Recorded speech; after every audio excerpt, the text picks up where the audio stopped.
Guys, Billy from Team Crows here with Cormac with his X3 Yeah, Magician deck profile from YCS Bookham. yeah, bubbles. Yeah. Basically, what happened is that I came in. We came over to the event, and I had no clue what deck I was going to play. I was thinking I might play Magician. I might play 60 card Zombie Lightsworn. I might tell Calvin to stop making noise, and I might play True Draco. But I couldn't. I couldn't. Yeah, I couldn't get Draco stuff in time, and I played 60 card at a regional like last weekend, and I came like ninth, and I just got like salty enough to not want to play the deck again. So I was like, well, I'll play this deck. I didn't I didn't do any testing. It was just like all theory based the night before. I was like, all right, we'll just go with this and see how it like Forms. where we can get. Yeah, like I played the deck like back ages ago when it was a zoo format. Yeah, when we had double Iris, but like even back with like zoo format and stuff like Magician Zoo, just because I wanted to have fun with it back then. But yeah, like so I knew like the basic ideas of the deck, so like I decided to just run with it. So So just crack into it then. I'll just get into it. I'll get into like other stuff like matchups later.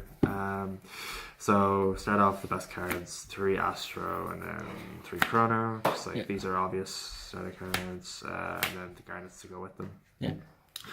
My round 6 against Lorenzo Santoni CCG. I open up both of these game 3. When he makes me go first, I open both of these in stream mode. So and like one of these. So I was like, okay, I'm kind of in a bad position here. But for the most part, these perform really great. This card's obviously insane. This card, like I was iffy on it before, but it's just Still really good. Yeah. one of the best cards to have. Yeah, so they're your best starters. And then for Magicians, I just decided consistency was key. So we played like basically a full lineup. So we played like 3 Wisdom Eye, 3 Harmonizing, 3 Purple Poison, 3 Black Fang. And then 2 Oath because I didn't want to brick with 3. Yeah. And it's a level 6, so it has less interactions than its wind, so you can't use it for like stabbing venom. Yeah. I see a lot of people playing like 2 of either of these, or people who are playing more the pendulum calls. So Ola's going back to sleep, like cutting this entirely. But I didn't have the confidence to run with those builds that I didn't have that much of a clue about. So I just decided to play the max number, just because you want to see like a bunch of pendulum cards in your hand going first and second in the game, because like this breaks boards and these help you just set up and save plays. 2 of this was like fine because I wasn't playing like Naruto or anything like that, so I didn't need the third to summon off Harmony. But it was just like good to have a second one when you pop it with Electrum down back off Astrograph. Yeah. And then we played the Supreme King engine, so 3 Darkworm, 2 Gate 0. I was no Infinity. Yeah, no Infinity. Yeah. I was testing the FTK a little bit, like in the week leading up. What I found was just like it was a little bit inconsistent. Like you couldn't really go second as effectively as just the regular Magician deck could. Yeah. And you just had like a couple more Garnets, and like you just want the deck to be as consistent as possible. Hence why I played like the max number, pretty much the max number of Magicians. And you play 2 of this because there's times where you have to like pop one of these Astrograph, add another, so you can make Absolute Vortex. And this is just your best starter card because it's plus 1 in the deck. Foolish stuff. Yeah, on normal summon anyway. So that's all the pendulum monsters. I think it's like 27 or something like that. And the only hand trap I made was 3 Joel Unlock. Okay. And why Droll over anything else? So I didn't like Ashen in this format because it does nothing against Pendulum, which after Atlanta was defined as like the best deck. Yeah. And then True Draco it was like okay against. But what I liked about this is that I wanted a hand trap if I was going to play any Magician. I just wanted a hand trap that would like essentially just like freeze their turn. Stop the turn. Yeah. Yeah. So against like the mirror match, this is like insane. Against Draco, like they do like duality. They go a terraform and you do this, and they kind of have to end their turn. Yeah. Against like random stuff like the Invoked and like Trickster, if they go terraform and you just hit that, it's usually game.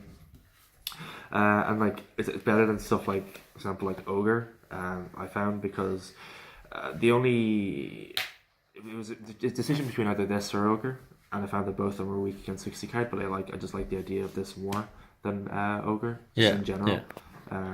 Because I think it hit the other decks more. And if you're going to play either of those hand traps, they were going to be dead against 60 card anyway, which I drew 2 of these game 1 against my 160 card matchup, and it was just unfortunate. But yeah, that's all the monsters. I think it's like 30 monsters and 10 spells.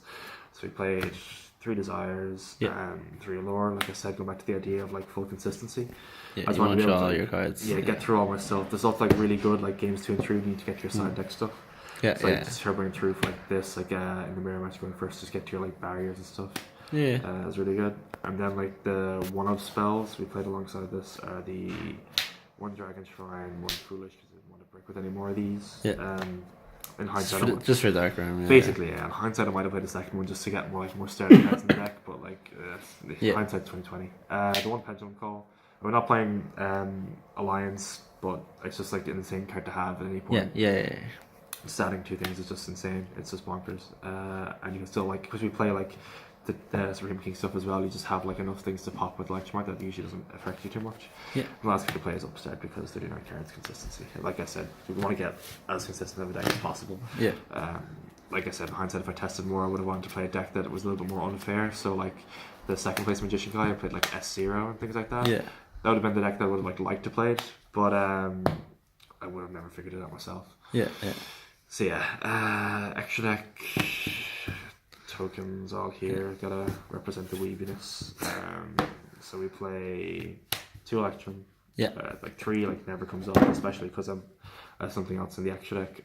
Yeah, this card's just insane. Don't need to explain it. Metaltron. Yeah, really good card. Yeah, this card like just like giving yourself 3 zones and not giving them one in the mirror match is insane. Although I did also like to play the Deco Talker. Yeah. Because if I got cherries, I wanted to that I could make. Yeah. Because because I'm not playing Borload. Because I found that if I played Borload instead of this, if they cherries me for Electromite, I would never be able to make a link turn 1 to Pendulum Summon for any sort of meaningful board. This is also like really good at making like OTK pushes as opposed to this, which I really like. What I found actually was that a lot of decks that weren't like playing this, so like non-Pendulum decks that would play this, they actually punished them more because they would give me a zone.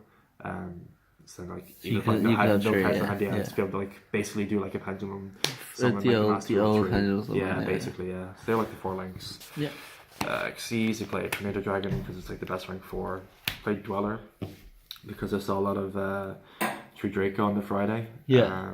I think this card's really good against like that, against like 60 card, everything that's not the mirror match basically. Yeah. And because of that, I played this for the mirror match mainly. So Nightmares of this and this, so like mirror match things. And we play so many darks because we play like the full complement of dark magicians that you have. You're always gonna be able to make this, and then like the other like I suppose kind of tech slot for the rank 4s as I played one Dark Rebellion.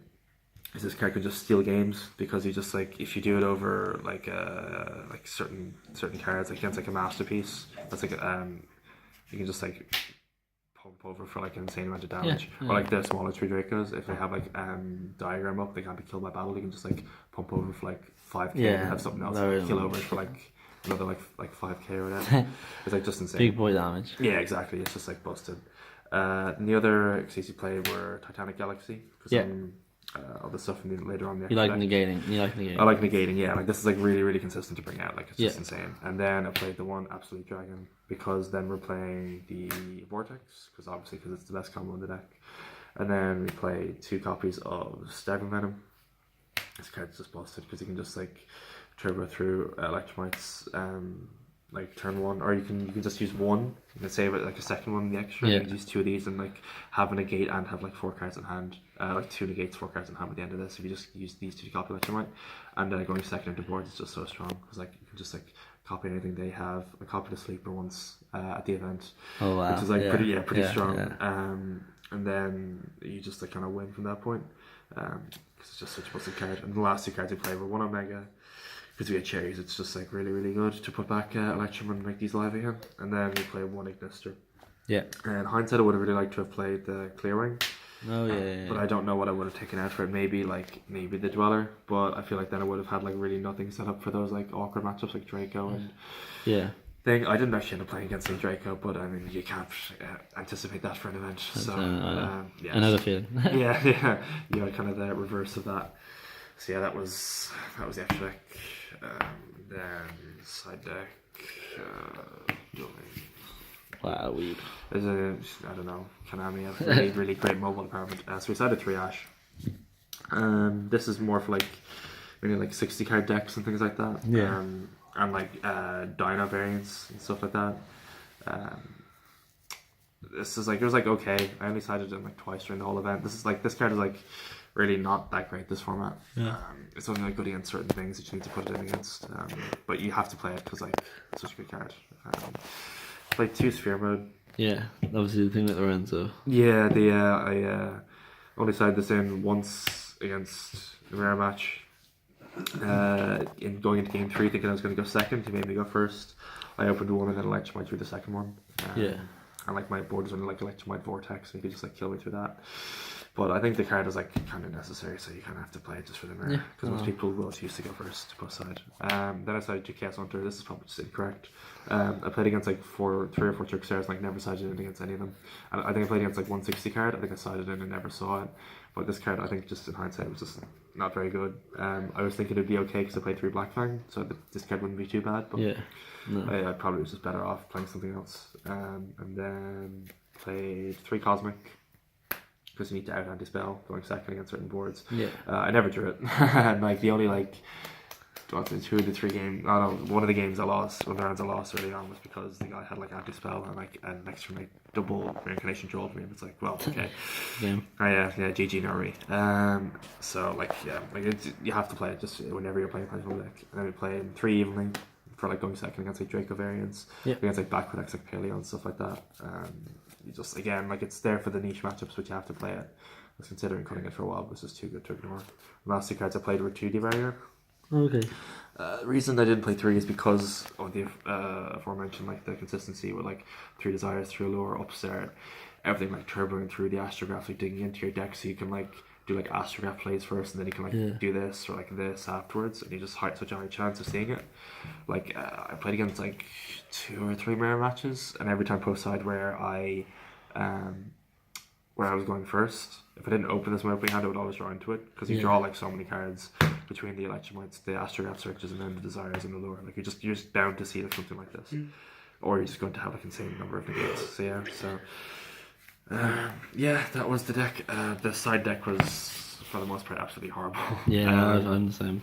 Yeah, it was all kind of like thrown together last minute. I think the only thing that ever had any real impact was the D barriers. The Cosmic Cyclones would have been good if I'd seen them at any point, but unfortunately didn't. I don't know, changes I would make to the deck. If I'd known about the S0 thing, I probably would have played it, because it didn't like hinder the consistency too much. Like it was just like adding in an Argent Force.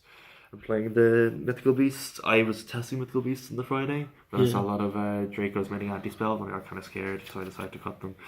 I didn't play against any Dracos, so it was probably the wrong choice. But yeah, like, you take what you can.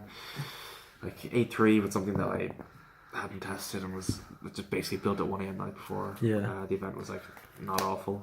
Hopefully we can go again the next event. Is anyone you want to shout out or anything you want to say? Yeah, of course. Yeah, like I'll give like shout outs to the team. Myself, Billy, and like Calvin here in the team, as well as Ola, who's asleep over there.